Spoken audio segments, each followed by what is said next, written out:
Hello बच्चों, आज हम तुलसीदास के दोहे से जुड़े कुछ प्रश्नों को देखेंगे।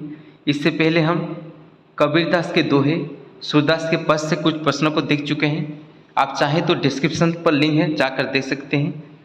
चलो, आज का पहला प्रश्न है। तुलसीदास कहते हैं जड़ चतन गुण दोष मय बिंब किन्ह क्या है? जड़ चतन गुण दोष मय बिंब किन्ह करतार है। कौन मीठी वाणी बोलने को उपदेश देते हैं? गोस्वामी तुलसीदास जी ने मीठी वाणी बोलने को उपदेश देते हैं। अगला प्रश्न है, मधुर वचन कैसा बोलना चाहिए? मधुर वचन विचार करके बोलना चाहिए। तुलसीदास के गुरु कौन थे? तुलसीदास के गुरु थे रामानंद। तुलसीदास का सर्वोत्कृष्ट ग्रंथ क्या है? तुलसीदास का सर्वोत्कृष्ट ग्रंथ है रामचरितमानस। तुलसीदास का जन्म कब हुआ था?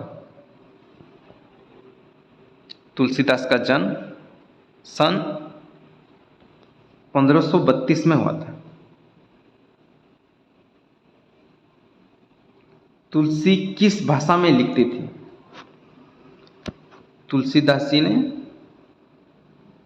अवधी और ब्रज भाषा में लिखते थे। मीठे वचन से सुख उपजाता है, कहाँ? मीठे वचन से सुख उपजता है चारों ओर। कठोर वचन को क्या करना चाहिए? कठोर वचन को परिहार करना चाहिए। सारे धनों में सर्वश्रेष्ठ धन क्या है? सारे धनों में सर्वश्रेष्ठ धन है संतोष धन। क्रोध के समय क्या खोलना अनुचित है? क्रोध के समय जीभ खोलना अनुचित है। बस करने के लिए आपको क्या करना चाहिए? बस करने के लिए आपको मीठी वाणी बोलनी चाहिए। अगला प्रश्न है, कठोर वचन परित्याग करने के लिए कौन कहते हैं? कठोर वचन परित्याग करने के लिए तुलसीदास जी ने कहते हैं। कब मुंह खोलना अनुचित है? रोज के वक्त मुंह खोलना अनुचित है। बाजी का अर्थ क्या है? बाजी का अर्थ है घोड़ा। सब धन धूल की भांति होता है, किसके सामने? सब धन धूल की भांति होता है संतोष धन के सामने। कठोर वचन त्याग करना कैसा मंत्र है? कठोर वचन त्याग करना वशीकरण मंत्र है। क्या मीठे वचन ते? तुलसी मीठे वचन ते। वचन कैसा बोला जाए? वचन विचार करके बोला जाना चाहिए। चारों ओर मीठे वचन से क्या उपजता है? चारों ओर मीठे वचन से सुख उपजता है। रसना का अर्थ क्या है? रसना का अर्थ है जीभ। गोधन, गजधन, बाजीधन, रतनधन, संतोष धन में किस शब्द का प्रयोग बार बार हुआ है? इसमें धन शब्द का प्रयोग बार बार हुआ है। बरु का अर्थ क्या है?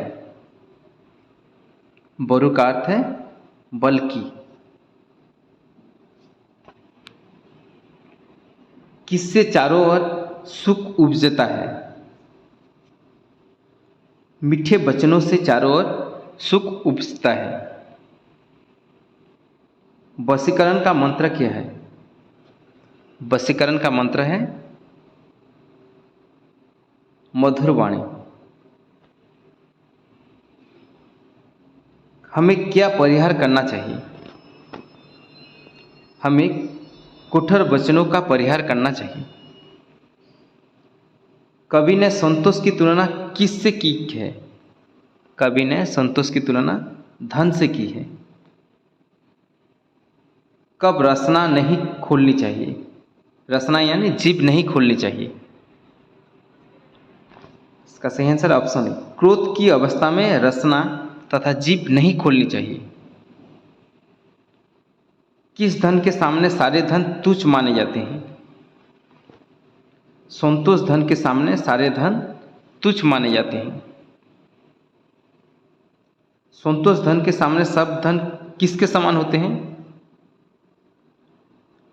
संतोष धन के सामने सब धन धूल के समान होते हैं।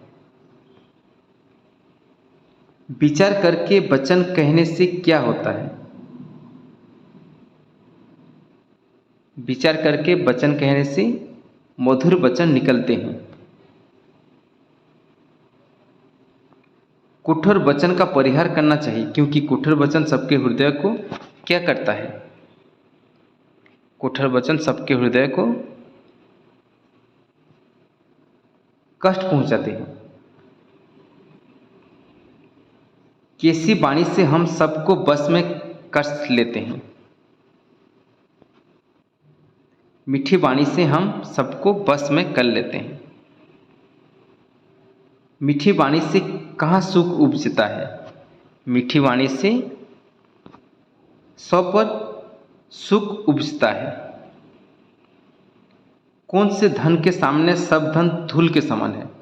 संतोष धन के सामने सब धन धूल के समान है। रोज के समय क्या नहीं खोलना चाहिए? रोज के समय मुंह नहीं खोलना चाहिए। रोज न रसना खोलिए। यहाँ रसना का अर्थ क्या है? रसना का अर्थ है जीभ। वशीकरण यह मंत्र है। इसके कवि हैं तुलसीदास जी। विनय पत्रिका किसके द्वारा रचित है? विनय पत्रिका तुलसीदास के द्वारा रचित है। संतोष धन के सामने कौन सा धन धूल के समान है? संतोष धन के सामने सारे धन धूल के समान है। कौन से घाव की तुलना में तलवार का घाव जल्दी भर जाता है? कटुवचन का घाव की तुलना में तलवार का घाव जल्दी भर जाता है। कब मुंह खोलना अनुचित है? रोष में मुंह खोलना अनुचित है। तलवार रसना में कौन अधिक हानिकारक है? तलवार रसना में रसना अधिक हानिकारक है। किस धन के सामने धन धूल की भांति होता है? संतोष धन के सामने धन धूल की भांति होता है। कौन से घाव की तुलना में तलवार का घाव जल्दी भर जाता है?